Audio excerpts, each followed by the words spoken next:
Fala pessoal, tudo bem com vocês? Eu sou Neto Penitente, sou produtor de cultura, produtor cultural, um agente cultural e eu vim aqui trazer para vocês mais um vídeo desse projeto Sonhando Acordado, onde eu vou falar para vocês um pouquinho agora sobre mixagem e masterização.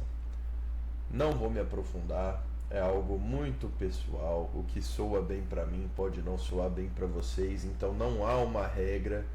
É importante que soe legal, que você fique satisfeito com o seu som, ok pessoal? Então vamos lá. Falando um pouquinho sobre mixagem, usando a mesma analogia que eu usei no vídeo sobre cronograma. Pessoal, mixagem é o que você faz quando você vai fazer um bolo, por exemplo, e você pega os ingredientes, joga no liquidificador, mistura e põe para assar. Isso é uma mixagem, você está fazendo uma mixagem de ingredientes que viram um bolo. Aqui você está fazendo uma mixagem de instrumentos que soam depois como uma música, certo? Então, a primeira coisa que a gente faz em mixagem é distribuição de panoramas. Eu falei um pouquinho no vídeo anterior. E depois de distribuir os panoramas conforme o gosto de cada um, tem gente que gosta da bateria de um jeito, tem gente que gosta de outro, eu gosto de um jeito. E depois disso daí a gente começa igualando os volumes, não igualando exatamente, mas você não pode deixar a bateria no mesmo volume da voz, ou a voz vai sumir no meio da bateria. O violão, se ficar na mesma altura da voz, também vai começar a chocar. Então, quando eu quero dizer igualando o volume, é começar a controlar o que precisa soar mais alto, o que precisa soar mais baixo. E esses são passos importantíssimos para você começar sua mixagem. Distribuir o panorama, consegue ouvir tudo soando, equilibrou os volumes, o que precisava soar mais está soando. Aí vai ser a hora que você vai ver o que você precisa fazer para que isso soe melhor. Pessoal, vale uma informação importantíssima, tá? Uma mixagem, ela não conserta uma gravação mal feita. E a masterização não conserta uma mixagem mal feita também. Então, tudo começa na gravação, tá? Fica a dica, tudo começa na gravação. Faz uma gravação bem feita, busca um timbre bonito, que a sua mixagem vai ser fácil. Você vai apenas dar um equilibrinho, um ganho, uma comprimida, porque ela já vai soar bem. Quanto mais cru o som for e mais bonito ele soar, melhor para todos. Porque na mixagem, muitas vezes, a gente não trabalha com soma. O que é soma? Eu não gosto, por exemplo, de pegar a voz e dar ganho no grave, dar ganho no agudo, dar ganho no médio, ou etc. Por quê? Nós estamos acrescentando, entre aspas, ruído digital, que faz com que destaque uma certa faixa de frequência, se tratando de equalizadores, por exemplo. Não é o ideal você acrescentar ruído digital para que soe bem.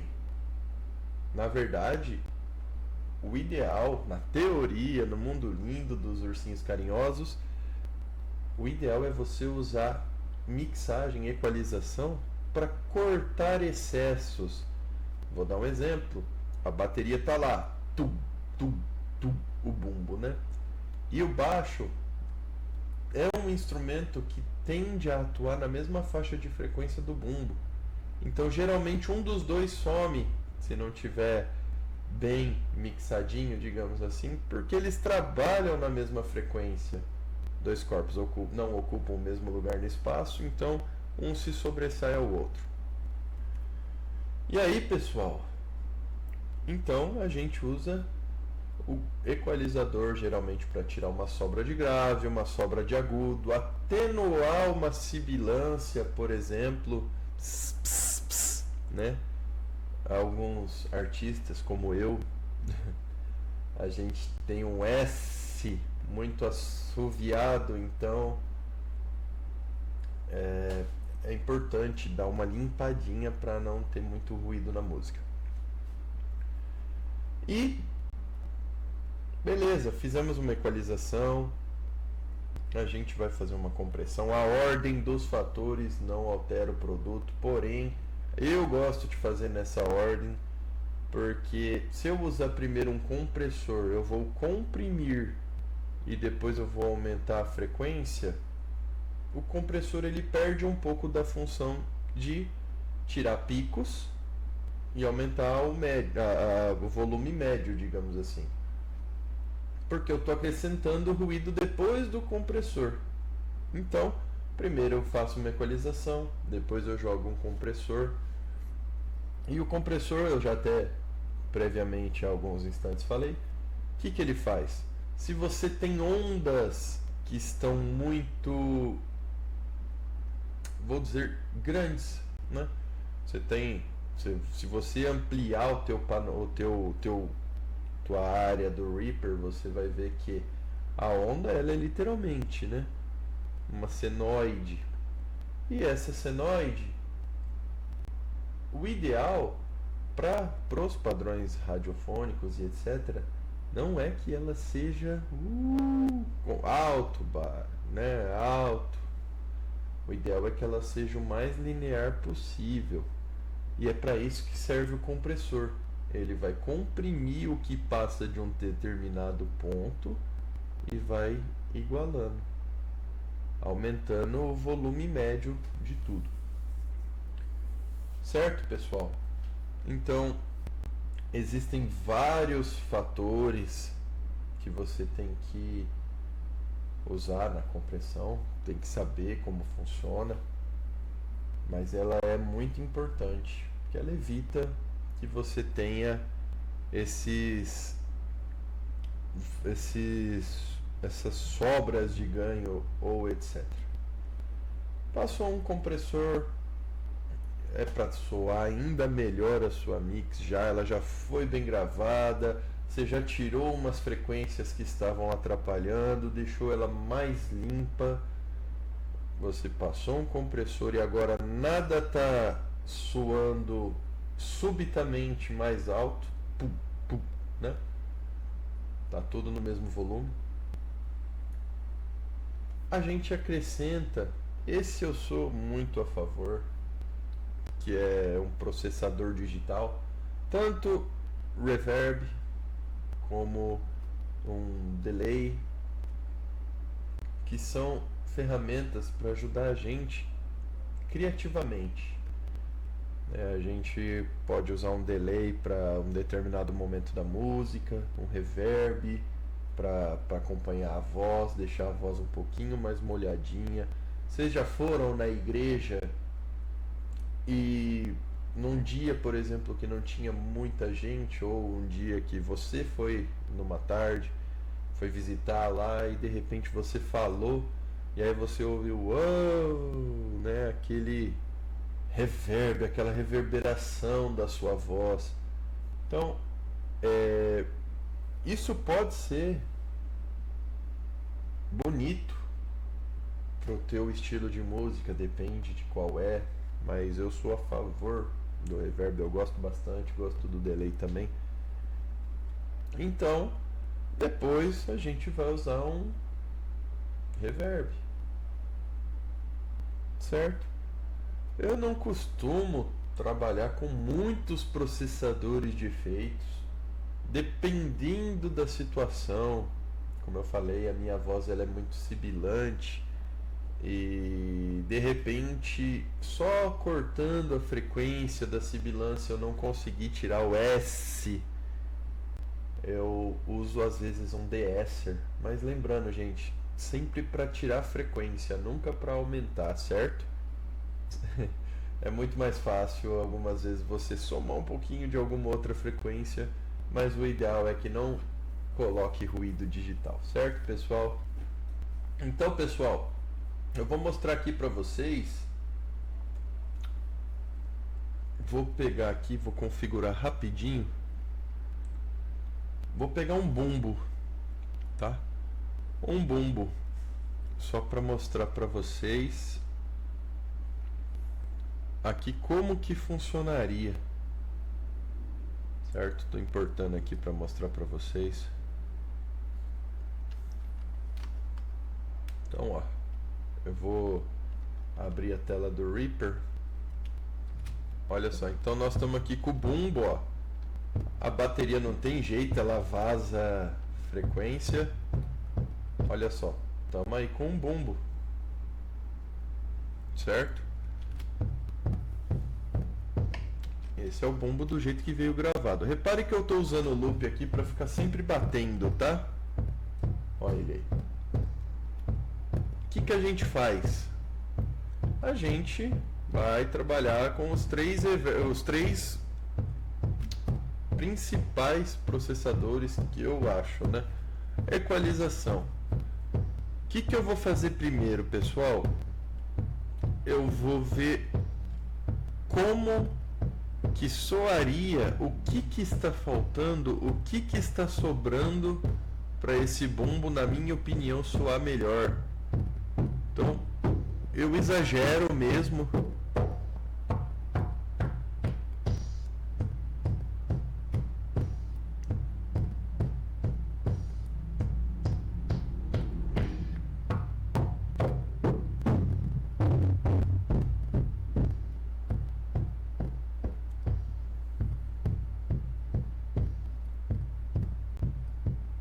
Então, pessoal, olha só. Estou transitando aqui no meu equalizador de banda de modo a tentar deixar o meu bumbo melhor sem acrescentar ruído, né, digital. Então, no meu julgamento, essa frequência aqui, ó, é uma frequência que não está batendo legal. Então eu vou tirar um pouquinho dela. Aqui eu vou exagerar para limpar, né? Estou usando a maior largura de banda aqui para que ele limpe tudo que está ao redor, né? Mas eu estou agora melhorando aqui e olha só a diferença.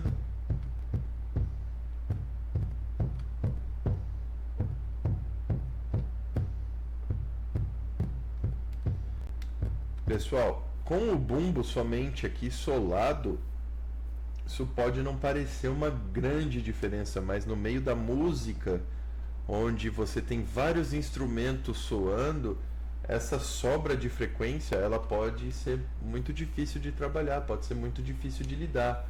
Então eu estou usando como exemplo isso daqui só para dar uma noção, né? Vou colocar aqui um compressorzinho, olha só. O que ele vai fazer? Eu vou comprimir sem pensar aqui em ataque, em release, só para mostrar o que é a compressão. Ó, vocês viram que o som sumiu praticamente, né? E vocês estão vendo que está dando um pico de compressão de quase 20 dB, 20 decibéis. Então, lógico, eu estou comprimindo demais, eu estou praticamente transformando esse compressor num limiter. Só que olha agora, ele começa a atenuar para não ter tanto pico. Olha só, né? Aí isso daqui é a senoide e ela vai ficando cada vez mais com volume médio e menos pico de volume, graças ao compressor. E para finalizar esse conceito para mostrar para vocês, eu vou adicionar também um reverb. Olha só como ele já veio, ele já jogou o bumbo lá para trás, né? Ele tá com um reverb muito longo aqui, não é o que eu quero para mostrar para vocês, mas vocês conseguem ouvir aí? Ele já não bate mais seco, ele bate e fica um fundinho, fica uma reverberação, certo, pessoal?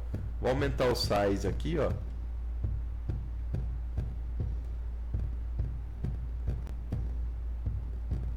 E Eu ainda tenho como trabalhar com essa ferramenta trazendo mais para trás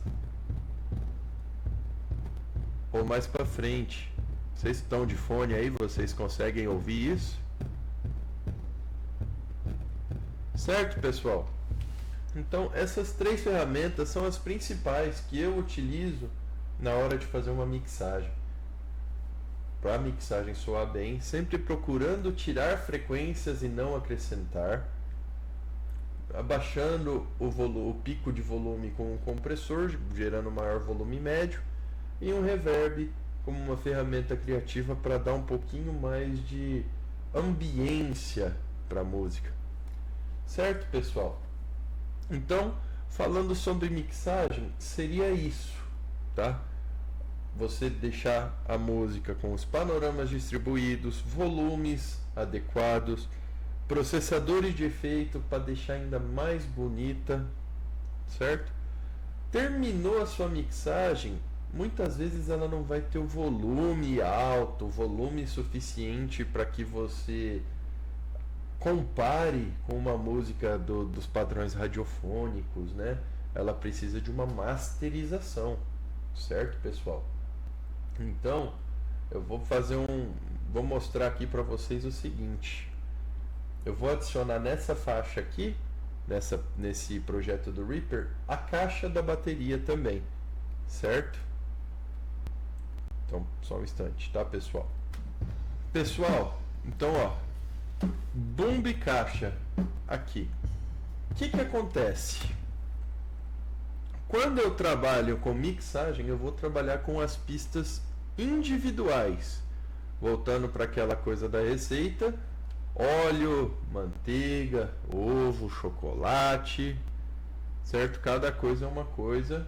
A mixagem faz com que vire uma massa, né? Aqui a gente chama de master, certo? E você vê aqui que tem 2 volumes, o do bumbo, o da caixa, e tem aqui o volume master, certo? Então, o que acontece? Olha só, o exemplo mais fácil aqui. Eu vou aumentar só o volume do bumbo, ó.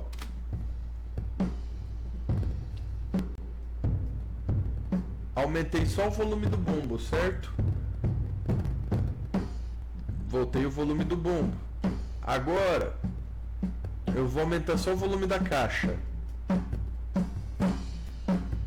Certo? Legal. Controle individual de volume.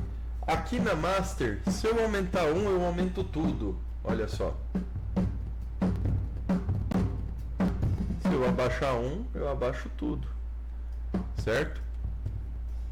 Aqui na Master é onde a gente vai trabalhar com plugins, de novo, para melhorar, tirando, não acrescentando ruído digital, porque aqui a gente acrescentaria em todos os canais. Então você fala: nossa, minha masterização, ela tá, minha mixagem, ela tá muito aguda. Eu vou tirar um pouquinho do agudo, eu não vou acrescentar grave, certo? Enfim, então a gente trabalha com a mesma ideia de plugins aqui. E aqui tem um plugin que eu gosto muito de usar, que é o Imager. Vou mostrar para vocês, olha só como ele funciona. Vocês estão vendo que... Deixa eu tirar os reverbs aqui. Ó, tirei o reverb, tirei o equalizador. E a partir do momento que eu tirei isso aí, a minha música ela está extremamente centralizada, extremamente mono. O que eu vou fazer aqui, ó? Olha, quando eu jogo um reverb, ele já começa a abrir o panorama estéreo dessa música, olha. Né? Então, enfim. O Imager é muito importante, eu gosto, vou exagerar aqui para vocês verem que ele vai espalhando cada vez mais, olha só. Né? Olha só. Muito bacana, né? Isso ajuda a gente a encontrar os instrumentos no panorama da música, tá? Isso é muito bom esse conceito de Imager aqui. Você vê como ela está soando. Certo, pessoal? Além do imager, do equalizador, do compressor e do reverb, que eu não uso reverb na master, mas também está livre para usar. A gente tem o limiter, onde a gente vai aumentar o nível dessa música, o volume médio, limitando os picos. Então, olha só. Vocês veem aqui no meu canal Master, ó, que eu estou limitando ele até 0,1, certo? Ele não vai passar de 0,1, então ele não vai teoricamente clipar. Só que eu vou dar mais ganho no meu gatilho aqui no meu threshold para que ele cresça em volume médio. Ó, você vê que o volume médio aqui, ó, chega a menos 18, chega a menos 36, o volume médio, enquanto o volume aqui de pico tá batendo lá 0,1 quase toda hora. Então vamos lá, ó.